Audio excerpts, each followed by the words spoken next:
The crack of Sheriff Briggs's Winchester rifle echoed off the canyon walls, but it wasn't an execution, it was a wedding. Standing on the dusty floorboards of the Owyhee County jailhouse in the scorching summer of 1883, Graham Holloway, a man who had spent the last decade trading bear pelts in the high timber, stared at the woman beside him. Cordelia Pratt was 32, branded the town's unlovable spinster, and clutching a bouquet of dead sagebrush someone had shoved into her hands as a cruel joke. They thought marrying the mountain man to the old maid would break them both. They were dead wrong. The town of Silver Peak, Idaho Territory, was a place where fortunes were ripped from the earth and morality was sold to the highest bidder. It was no place for the man who valued silence. Graham Holloway had avoided the sprawling, mud-slick streets of Silver Peak for nearly 2 years, preferring the brutal honesty of the Bitterroot Mountains. Standing 6'4", draped in buckskin and smelling of wood smoke and pine pitch, Graham only descended when he needed coffee, salt, or ammunition. In late August 1883, Graham made the mistake of stepping into Miller's outpost with a pack mule loaded with premium beaver and fox pelts. He hadn't been in the store 10 minutes before the heavy oak door swung shut, barring the sunlight. 4 deputies, led by the notoriously corrupt Sheriff Calvin Briggs, stood with their hands resting on the grips of their Colt revolvers. "Graham Holloway," Sheriff Briggs drawled, spitting a stream of black tobacco juice onto the floorboards. "You're under arrest for the rustling of 40 head of prime cattle belonging to Mr. Josiah Pratt." Graham didn't even flinch. He slowly set down a tin of Arbuckle's coffee. "I don't herd cattle, Calvin. I shoot things that eat them." "Tell that to the judge," Briggs sneered. Within moments, Graham was in irons and dragged through the dusty streets. He knew the truth. A stranger with no family and no friends in town was the perfect scapegoat for a sheriff who was likely skimming cattle himself. In Silver Peak, the penalty for rustling was a short drop and a sudden stop from the hanging tree at the edge of town. While Graham sat in a sweltering, windowless cell, a different kind of imprisonment was unfolding on the other side of town. Cordelia Pratt was 32 years old, an age that in the harsh calculus of the frontier rendered her entirely invisible. She was tall, sharp-featured, and possessed a severe, uncompromising gaze that unsettled the men of Silver Peak. She had refused 3 proposals in her 20s, all from men handpicked by her father, Josiah Pratt, the wealthiest landowner in the county. Josiah was a ruthless baron who viewed everyone, including his daughter, as assets on a ledger. Because Cordelia read philosophy, managed complex bookkeeping, and refused to play the role of a simpering frontier wife, the town had cruelly dubbed her the Iron Maid. But Josiah didn't care about town gossip. He cared about the Deadwood Tract. This massive 500-acre parcel of seemingly barren rock and dry scrubland on the edge of the county was utterly useless for grazing or farming. However, it had belonged to Cordelia's late mother, and the deed was entirely in Cordelia's name. For years, Josiah had tried to coerce Cordelia into signing the land over to his conglomerate. She steadfastly refused, holding onto the land as her only leverage, her only piece of independence. But Josiah had recently received a private telegram from Chicago. The new transcontinental rail spur needed to pass straight through Owyhee County, and the only geographically viable path for the tracks cut directly through the heart of the Deadwood Tract. The land was suddenly worth a fortune. Josiah needed the deed, and under the draconian coverture laws of the era, if Cordelia were to marry, control of her property would automatically transfer to her husband. Josiah just needed a husband he could control, or better yet, a husband he could dispose of. Mayor Hiram Stokes and Sheriff Briggs brought the plan to Josiah over a bottle of expensive bourbon. They had a mountain man in a cell facing the noose. If they offered the brute his life in exchange for marrying the spinster, he would take it. Then Josiah could pay the savage a few $100s to sign the deed over and ride back into the mountains, leaving Cordelia penniless, humiliated, and legally bound to a ghost. It was a vicious, ironclad trap. The heat inside the sheriff's office was stifling the next morning when Graham was hauled out of his cell, his wrists still bound in heavy iron cuffs. Standing behind the desk was Judge Abner Cole, looking profoundly hungover beside Josiah Pratt, who leaned on a silver-tipped cane. "Holloway," Josiah said, his voice like grinding stones, "you are scheduled to hang tomorrow at dawn, but the town council is feeling merciful. We have a domestic situation. My daughter requires a husband to secure her reputation. You marry her today, sign a few papers, and we let you ride back to your mountains with a clean slate." Graham's ice-blue eyes shifted from the corrupt landowner to the sheriff. He knew a raw deal when he smelled one. "And if I don't?"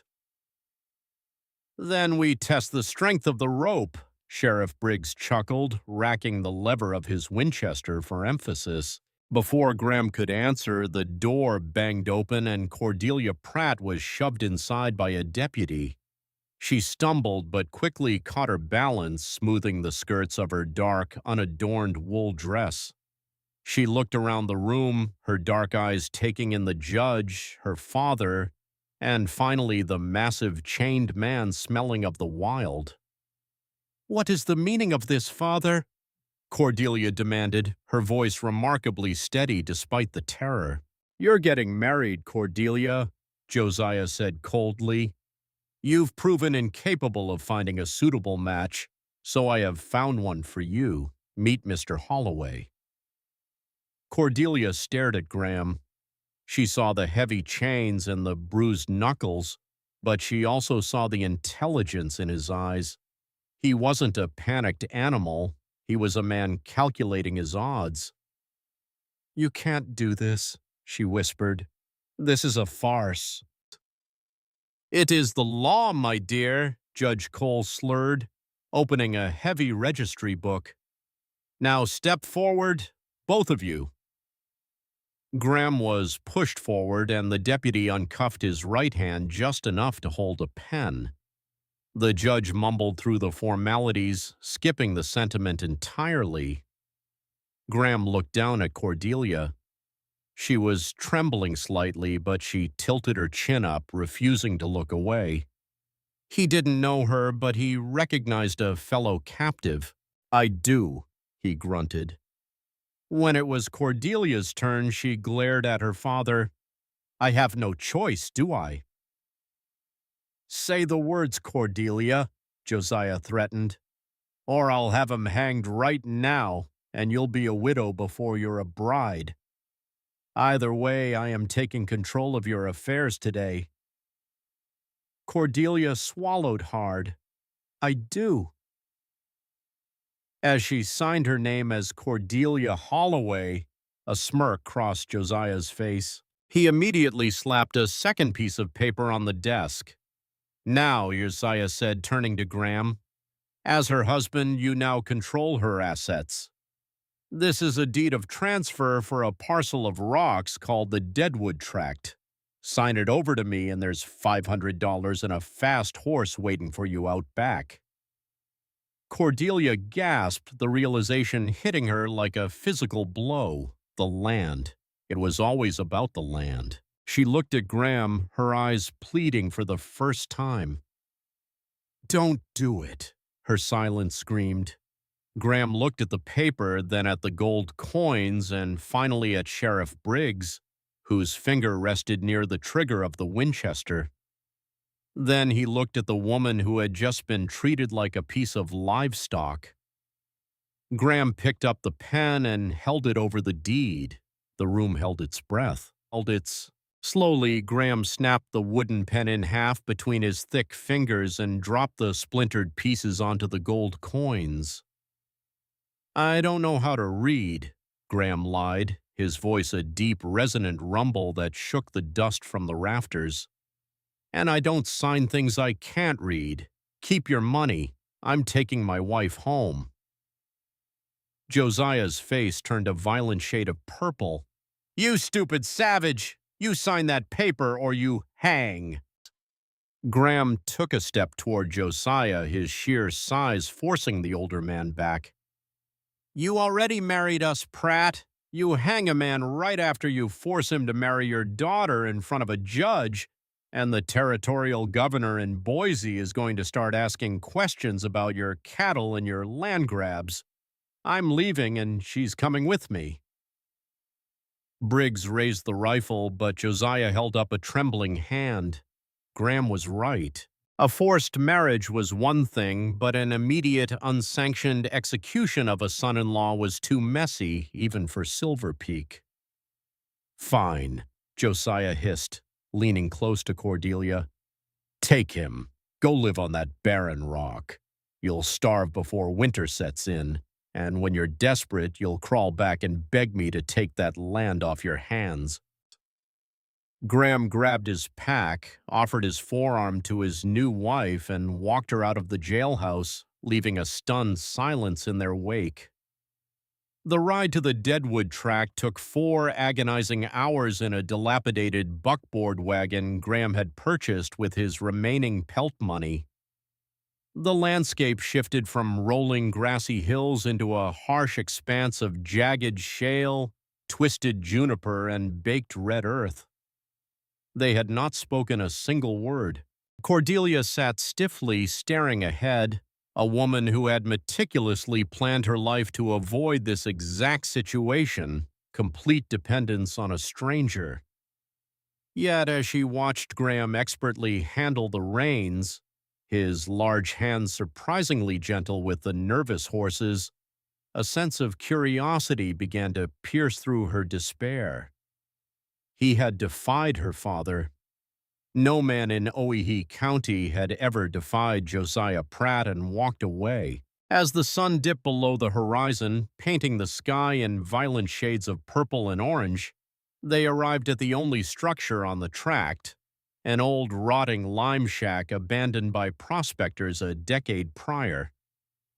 The roof was sagging, the door hung on a single leather hinge, and the inside smelled of decay. Graham pulled back on the reins. Well, it ain't a palace. Cordelia climbed down without asking for help. She peered inside and then turned back to him, her expression unreadable. Mr. Holloway, she said, her voice crisp and formal. I believe we need to establish an understanding. Graham leaned against the wagon wheel, crossing his arms over his broad chest. I'm listening. You saved my land today. For that I am grateful, she said, pulling her shawl tighter. But I harbor no illusions. My father forced this upon us. I expect nothing from you. You are a man of the mountains. Tomorrow you may take this wagon, ride back to your timber, and leave me here. I will not pursue you, and I will not contest a claim of abandonment. Graham stared at her. The town had called her a sour woman who couldn't catch a husband, but looking at her now, silhouetted against the harsh landscape, he didn't see a fragile woman, he saw a survivor. If I leave, Graham said slowly, your father will send his men out here before the dust settles on my trail. They'll drag you back, declare you incompetent, and take the land anyway. Cordelia's jaw tightened. I have a shotgun inside. I can defend what is mine. Graham actually laughed, a low, rumbling sound that surprised them both. Ma'am, with all due respect, you're a city woman holding a deed to a pile of rocks. Briggs and his deputies would burn this shack to the ground with you in it. He walked past her into the cabin. I ain't leaving. Cordelia followed him, her eyes narrowing. Why stay? You owe me nothing, and this land is worthless. Graham turned to face her in the gloom. I don't like being bullied, Mrs. Holloway, and I don't like men who treat their daughters like poker chips. I told your father I was taking my wife home, so I'm staying, at least until we figure a way out of this. He unslung his pack. I'll take the wagon into the timber tomorrow and cut some fresh logs to shore up that roof. You know how to make a fire? Cordelia bristled. I am perfectly capable of domestic labor, Mr. Holloway. I am not a helpless debutante. Over the next week, a strange silent choreography developed between them. Graham was a machine of relentless physical labor, rebuilding the roof and hunting wild game to keep them fed. Cordelia was equally formidable, scouring the cabin clean and organizing their meager supplies with military precision. They rarely spoke, but they watched each other.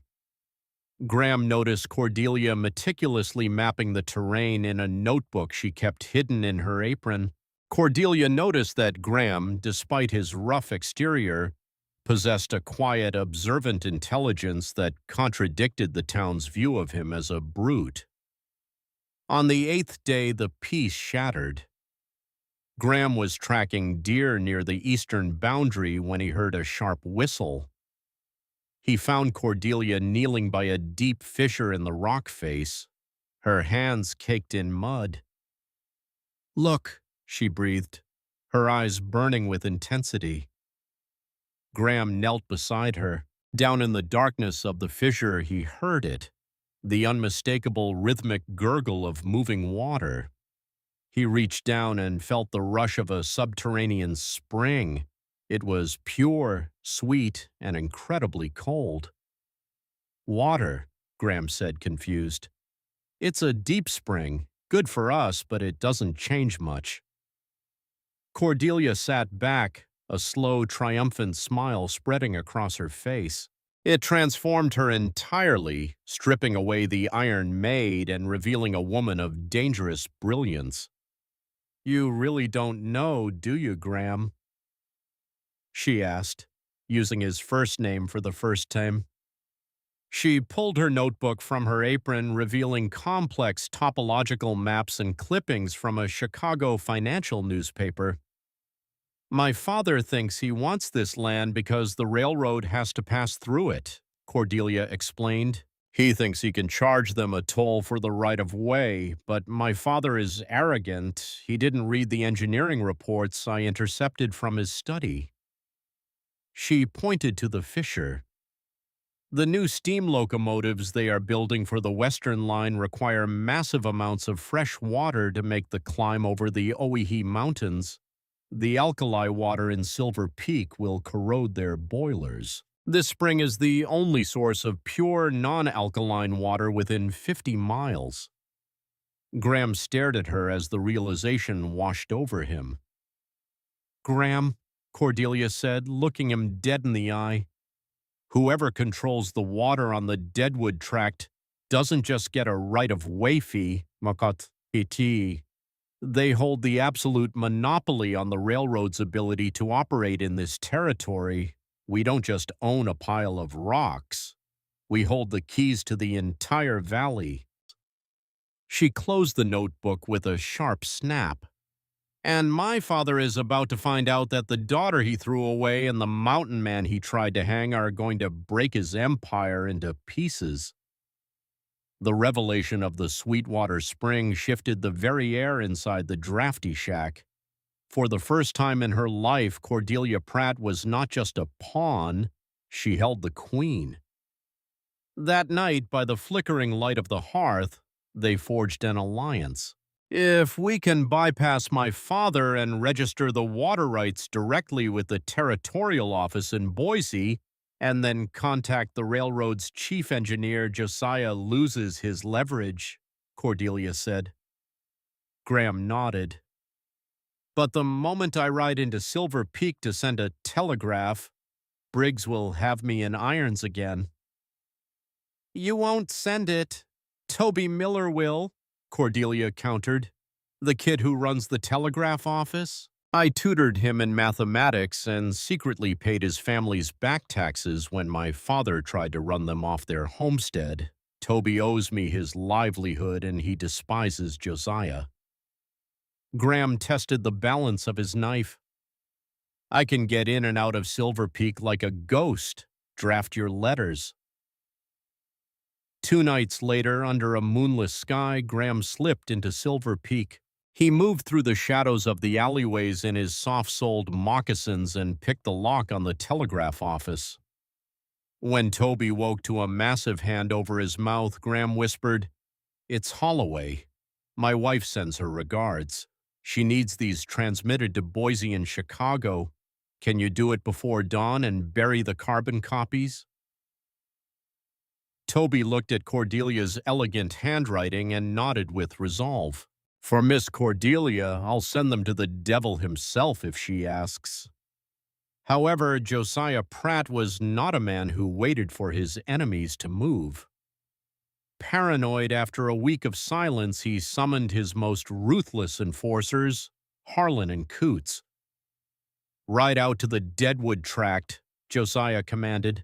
"Burn the shack, shoot the horses. If the mountain man puts up a fight, leave him for the buzzards. Bring my daughter back. It's time to end this rebellion."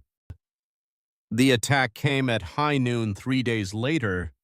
Graham was hauling buckets from the spring when a rifle shot splintered the doorframe, missing Cordelia by inches.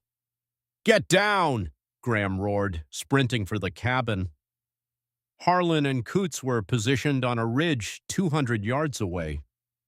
They thought they were hunting sitting ducks, but they were hunting a man who had survived a decade in grizzly country. Cordelia didn't panic. She grabbed the double-barreled shotgun. "I'm going to circle around the arroyo and come up behind them," Graham commanded, his face a mask of lethal focus. "Keep their attention. If they get close, use that scattergun. Don't hesitate." Graham slipped out the back window. Minutes stretched into an eternity until Coots, believing the inhabitants were cowering, mounted his horse and spurted toward the cabin with a lit torch. Through a crack in the shadows, Cordelia watched him approach. When he was 50 yards out, she kicked the front door open, leveled the heavy shotgun to her shoulder, and pulled the trigger. The recoil slammed into her like a mule kick. The blast decimated the ground in front of the horse, causing it to rear violently. Coots was thrown into the dust. Before Harlan could aim from the ridge, Graham rose from the rocks behind him and swung the stock of his Winchester like a club. The sickening crunch of bone echoed over the hills. Graham dragged the unconscious Harlan down and dumped him next to Coots. He looked at Cordelia, standing tall on the porch with the smoking shotgun, and felt a profound respect. She wasn't just his wife on paper, she was a partner in the truest sense of the frontier. "Tell Josiah," Graham growled at the terrified Coots, "that if he sends men to my land again, I won't send them back breathing. Now get your friend over a saddle and ride." Josiah's plan was unraveling and was... The next morning, Harrison Sterling, the chief surveyor for the Chicago and Northwestern Railway, arrived in Silver Peak. Josiah attempted to wine and dine him, offering the Deadwood tract for $50,000. "A substantial sum," Sterling noted, "but my engineers say the grade requires a massive water supply. Your land offers no viable water." Josiah smiled confidently. "I assure you the entire county's water rights belong to my syndicate." "That is fascinating," a clear voice rang out. The dining room doors swung open to reveal Cordelia, no longer in drab wool but in a tailored riding habit of emerald green. Beside her stood Graham, clean-shaven and wearing a crisp white shirt and dark vest. He looked less like a mountain man and more like a lethal gentleman. Sheriff Briggs reached for his sidearm, but Graham fixed him with a stare so cold it froze the lawman in his tracks. "What is the meaning of this?" Josiah roared. "Sheriff, arrest these trespassers!" "On what charge, Father?" Cordelia asked calmly. "For interrupting a fraud." She walked to the table and shook Sterling's hand. "I am Cordelia Holloway, the legal owner of the Deadwood Tract."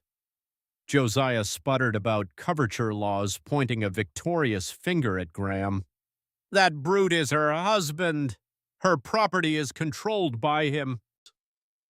Graham stepped forward and dropped a sheath of wax-sealed documents onto the table. "You're right, Josiah. The law says a husband manages his wife's property, and as the manager of the Deadwood Tract, I officially drafted a legal power of attorney, yielding all executive and negotiating rights back to my wife." He smiled at the stunned landowner. "Turns out I know how to read and write perfectly well, Josiah. I just didn't want to sign your stolen deed." Cordelia laid out her maps for Sterling. "My father cannot sell you water rights because he doesn't own them. I located a deep earth spring on the tract and registered those rights in my name with the Territorial Commission in Boise. The papers were ratified yesterday." Sterling's eyes lit up with predatory respect. "You have the water." "I have the water and the land," Cordelia confirmed. "And I am prepared to lease them to the railway, not for a flat fee, but for $20,000 plus a 10% royalty on all freight for the next 99 years. Josiah lunged for Cordelia's throat in a fit of rage, but Graham caught him by the lapels and hoisted him off the floor, slamming him against the oak paneling. "You lay a finger on my wife," Graham whispered, "and I'll show you exactly how a savage handles his business." He dropped Josiah in a pathetic heap and offered his arm to Cordelia. She took it, standing tall and undeniably free.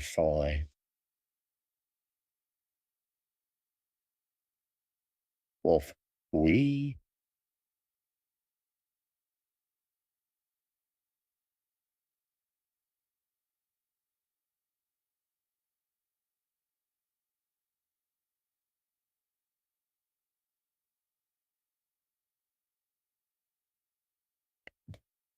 free.